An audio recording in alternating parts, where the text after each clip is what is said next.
नमस्ते छात्र। मुझे यकीन है कि आप सब कभी तो बारिश में खेलने जरूर गए होंगे। आप में से कितने लोगों को बारिश में खेलना अच्छा लगता है? मुझे लगता है कि शायद ही कोई होगा जिसे बारिश में खेलना पसंद ना हो। आप सब कागज की नावें बनाकर पानी में तैराते होंगे, है ना? क्या आप बारिश में खेलने के अनुभव के बारे में बताएंगे?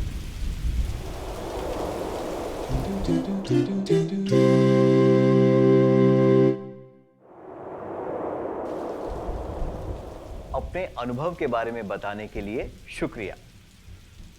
बारिश हर जगह होती है, पहाड़ों, वादियों, जंगलों, झीलों, नदियों, गांवों और शहरों में।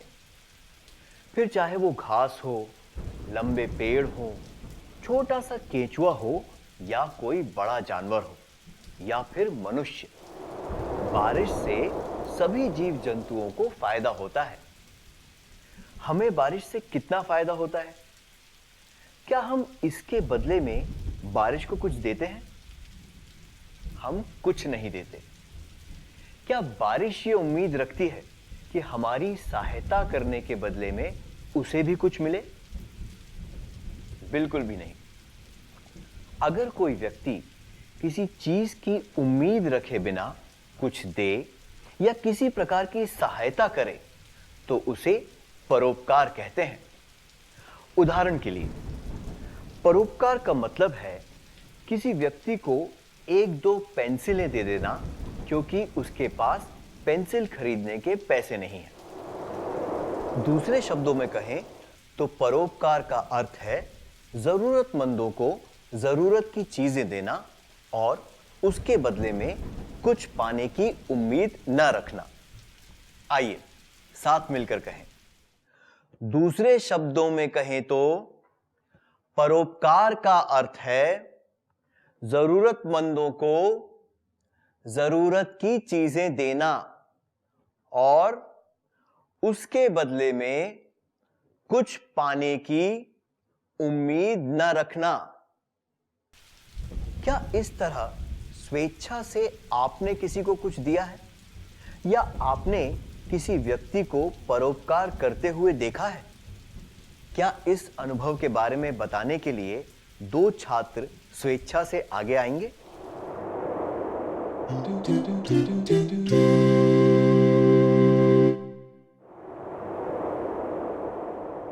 धन्यवाद, आपने बहुत अच्छा किया। अलग अलग जरूरतों को पूरा करने के लिए कई तरीकों से परोपकार किया जा सकता है।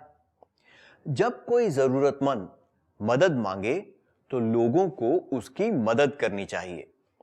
जरूरतमंद व्यक्ति सामने से मदद ना भी मांगे तो उसकी स्थिति देखकर दूसरों को उसकी सहायता करनी चाहिए। क्या अब हमें एक गीत गाएं?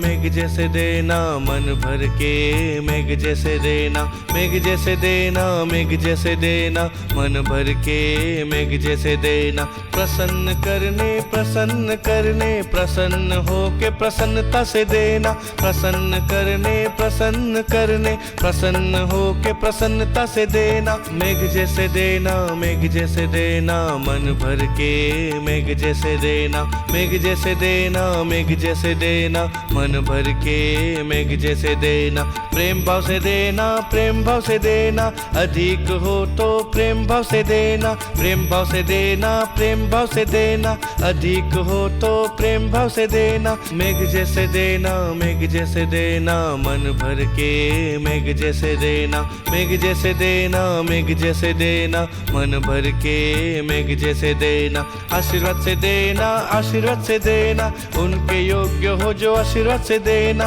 आशीर्वाद से देना, आशीर्वाद से देना, उनके योग्य हो जो आशीर्वाद से देना। मेघ जैसे देना, मेघ जैसे देना, मन भर के मेघ जैसे देना, मेघ जैसे देना, मेघ जैसे देना, मन भर के मेघ जैसे देना। सम्मान से देना, सम्मान से देना, बन पाए उतना सम्मान से देना, सम्मान से देना, सम्मान से देना, बन पाए उतना सम्मान से देना। मेघ जैसे देना, मेघ जैसे देना, मन भर के मेघ जैसे देना, मेघ जैसे देना, मेघ जैसे देना, मन भर के मेघ जैसे देना।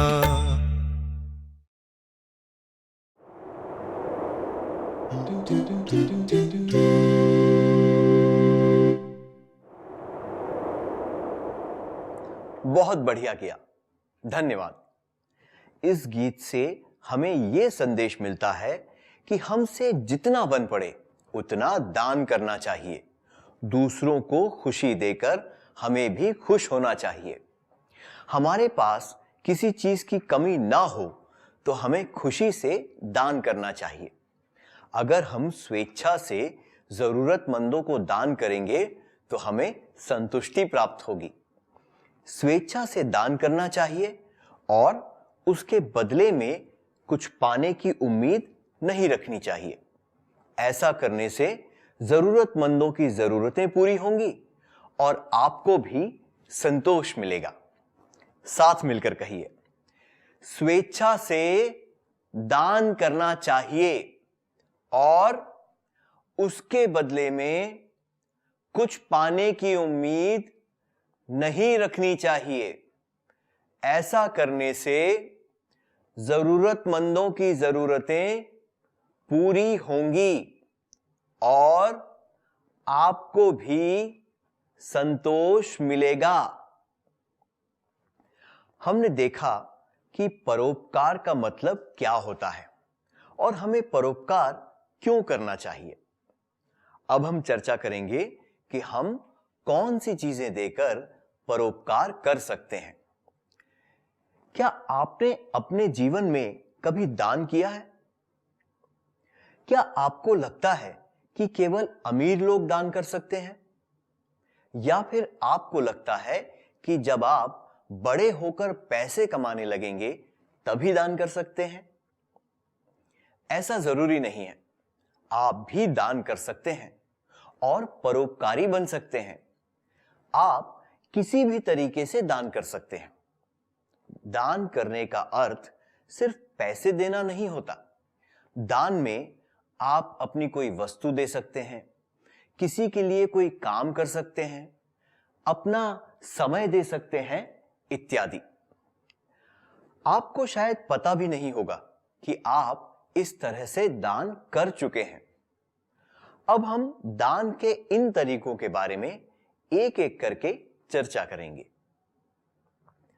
शुरू करने के लिए आइए हम रुपए पैसों के दान के बारे में बात करें। आपके माता पिता आपको जेब खर्च तो देते ही होंगे, है ना? क्या यह संभव है कि आप उसमें से कुछ राशि बचा सकें? उदाहरण के लिए, अगर आप एक दो दिन के लिए टॉफी, चॉकलेट ना खाएं या फिर थोड़ी सी दूर जाने के लिए बस में बैठने की बजाय पैदल चलें, तो आप इससे कुछ पैसे बचा सकते हैं। सही है? इसी तरह से बचाया गया पैसा आप दान में दे सकते हैं। कितना सरल है कि नहीं? बेकार के खर्चे कम करके हमें पैसे बचाने चाहिए और जरूरतमंदों को दान देना चाहिए। इससे हमें भी संतुष्टि प्राप्त होगी। आइए साथ मिलकर कहें, बेकार के खर्चे कम करके हमें पैसे बचाने चाहिए और जरूरतमंदों को दान देना चाहिए। इससे हमें भी संतुष्टि प्राप्त होगी। क्या आप में से किसी ने ऐसा किया है? क्या आप अपने अनुभव के बारे में सबको बताएंगे?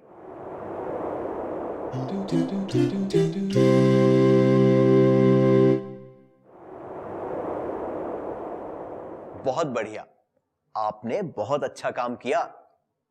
आइए अब हम चर्चा करें कि हम कौन सी चीजें दान कर सकते हैं। क्या आप इन चित्रों को देखकर एक सूची बना सकते हैं?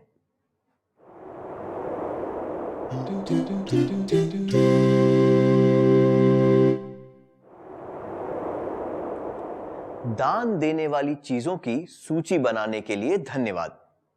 आइए अब हम इसके बारे में चर्चा करें। अगर हमें कुछ कपड़े छोटे पड़ गए हों और वे फटे हुए ना हों तो उन्हें स्वेच्छा से दान कर देना चाहिए। खेलने की चीजें जैसे कि खिलौने, गुड़िया इत्यादि जिन्हें हम काम में न लेते हों उन्हें दान कर देना चाहिए। जब हम पास होकर अगली क्लास में जाएं तब पिछली क्लास की पाठ्य पुस्तकें, नोटबुक, पेन, पेंसिल इत्यादि दान में दे सकते हैं। हम अपने भोजन का कुछ हिस्सा भी किसी भूखे और गरीब इंसान को दे सकते हैं। दूसरे शब्दों में कहें तो हमें खुशी से अपने पुराने कपड़े, खिलौने, पुस्तकें, लेखन सामग्री व खाना जरूरतमंद लोगों को दे देना चाहिए।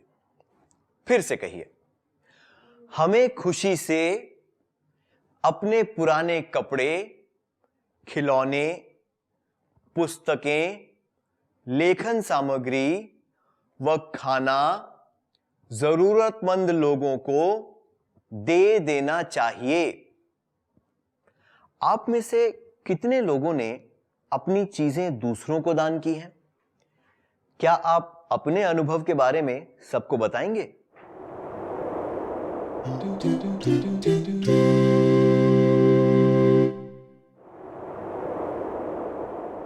आपने बहुत अच्छा काम किया। क्या हम जानें कि हम श्रमदान कैसे कर सकते हैं? श्रमदान को सेवा भी कह सकते हैं। क्या आपके स्कूल में राष्ट्रीय सेवा योजना NSS की गतिविधियां होती हैं? उसमें क्या होता है? हां, उनका मकसद होता है दूसरों की सेवा करना। ऐसे संगठनों के सदस्य समाज सेवा के कार्यों के लिए अपना श्रम और समय देते हैं।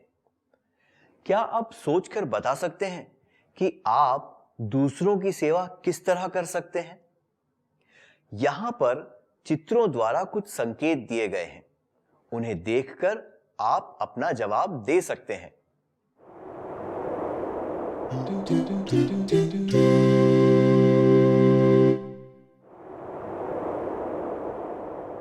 आपने अपनी सूची में ज्यादातर बातें लिख ली हैं।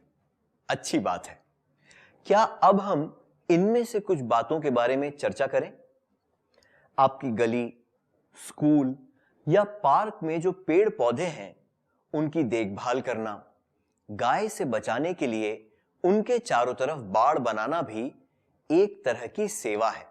इसलिए इसे परोपकार भी कहा जा सकता है। आपके स्कूल, पुस्तकालय और स्कूल के बगीचे को साफ सुथरा रखने के लिए कुछ लोग रखे गए होंगे, पर स्कूल अधिकारियों से अनुमति लेकर आप भी उनकी मदद कर सकते हैं। सार्वजनिक पेड़ पौधों की देखभाल करना और सार्वजनिक जगहों को साफ रखना, ऐसी सेवा करना भी एक तरह का परोपकार है, क्योंकि इसके लिए आप श्रम करते हैं। आइए साथ मिलकर कहें, सार्वजनिक पेड़ पौधों की देखभाल करना और सार्वजनिक जगहों को साफ रखना, ऐसी सेवा करना भी एक तरह का परोपकार है, क्योंकि इसके लिए आप श्रम करते हैं।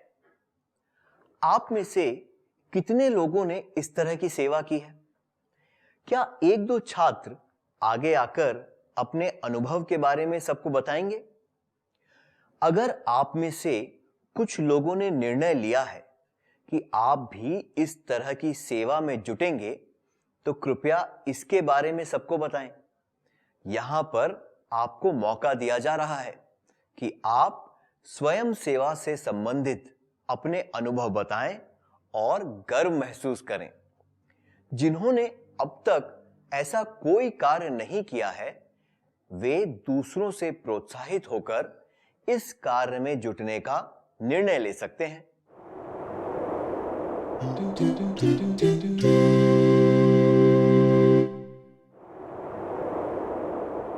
सेवा द्वारा परोपकार के अनुभव के बारे में बताने के लिए धन्यवाद। क्या हम देखें कि अपना समय देकर हम किस तरह से परोपकार कर सकते हैं? कल्पना कीजिए कि आपका एक दोस्त कुछ दिनों से स्कूल नहीं आया। इस वजह से वो पढ़ाई में पीछे रह गया है। क्या आप खेल कूद के समय में से कुछ समय निकालकर उसकी मदद करेंगे? आप ऐसा जरूर करेंगे, है ना? इस तरह से आप दूसरों को अपना समय दे सकते हैं। क्या आप चित्रों के आधार पर एक सूची बनाएंगे कि किस तरह से आप दूसरों को अपना समय दे सकते हैं?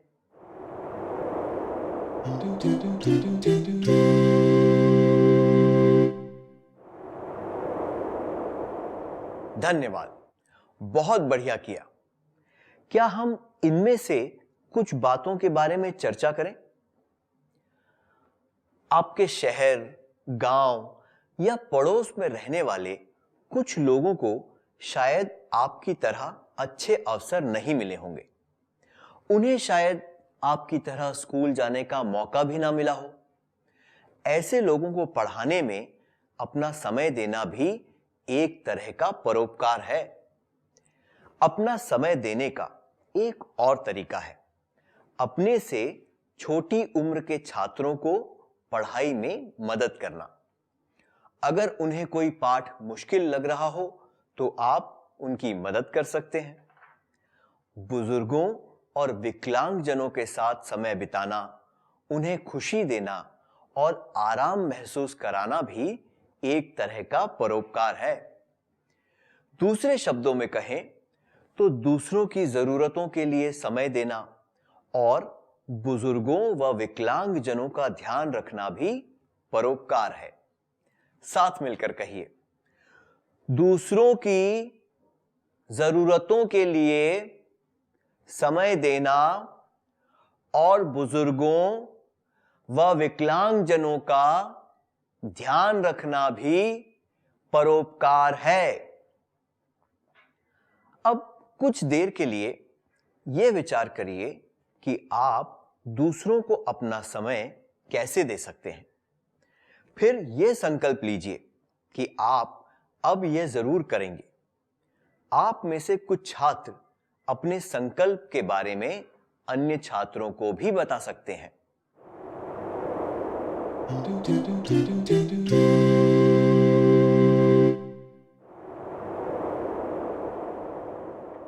अपने संकल्प को पूरा करने के लिए शुभकामनाएं। हमने देखा कि परोपकार का अर्थ क्या है, परोपकार क्यों करना चाहिए, हम दान में क्या दे सकते हैं और सेवा किस तरह से कर सकते हैं। आइए अब जानें कि परोपकार किस तरह करना चाहिए। हम किसी चीज का दान क्यों करते हैं? हम अपनी खुशी बांटने के लिए दान करते हैं और दूसरों को भी खुश करना चाहते हैं। अगर दान लेने वाला व्यक्ति खुश ना हो तो क्या आपको अच्छा लगेगा? बिल्कुल भी नहीं। अगर आपने सच्चे मन से परोपकार किया है तो दान लेने वाले को भी खुशी मिलनी चाहिए। हमें इस तरह से दान करना चाहिए कि लेने वाले के आत्मसम्मान को ठेस ना पहुंचे। लेने वाले को यह महसूस नहीं होना चाहिए कि वो असमर्थ है। ना ही हमें यह दिखाना चाहिए कि हम उनसे महान हैं। हमें विनम्रता से दान करना चाहिए। क्या हम देखें कि यह किस तरह किया जा सकता है?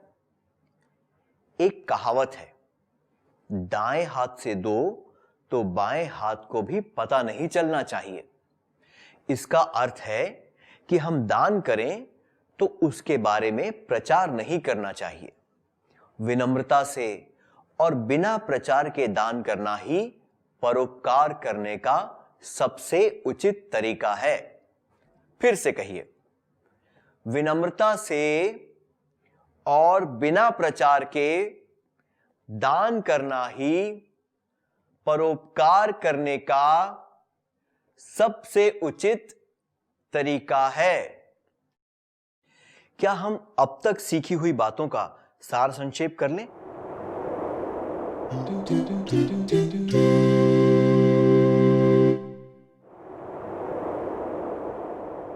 परोपकार का अर्थ है जरूरतमंदों की जरूरतें पूरी करना और बदले में कुछ पाने की आशा न रखना।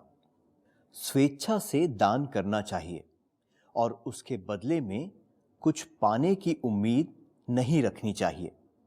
ऐसा करने से जरूरतमंदों की जरूरतें पूरी होंगी और आपको भी संतोष मिलेगा। बेकार के खर्चे कम करके हमें पैसे बचाने चाहिए और जरूरतमंदों को दान देना चाहिए। इससे हमें भी संतुष्टि प्राप्त होगी। हमें खुशी से अपने पुराने कपड़े, खिलौने, पुस्तकें, लेखन सामग्री व खाना जरूरतमंद लोगों को दे देना चाहिए। सार्वजनिक पेड़ पौधों की देखभाल करना और सार्वजनिक जगहों को साफ रखना, ऐसी सेवा करना भी एक तरह का परोपकार है, क्योंकि इसके लिए आप श्रम करते हैं। दूसरों की ज़रूरतों के लिए समय देना और बुजुर्गों व विकलांगजनों का ध्यान रखना भी परोपकार है। विनम्रता से और बिना प्रचार के दान करना ही परोपकार करने का सबसे उचित तरीका है। सभी बातों का सार संक्षेप करने के लिए धन्यवाद।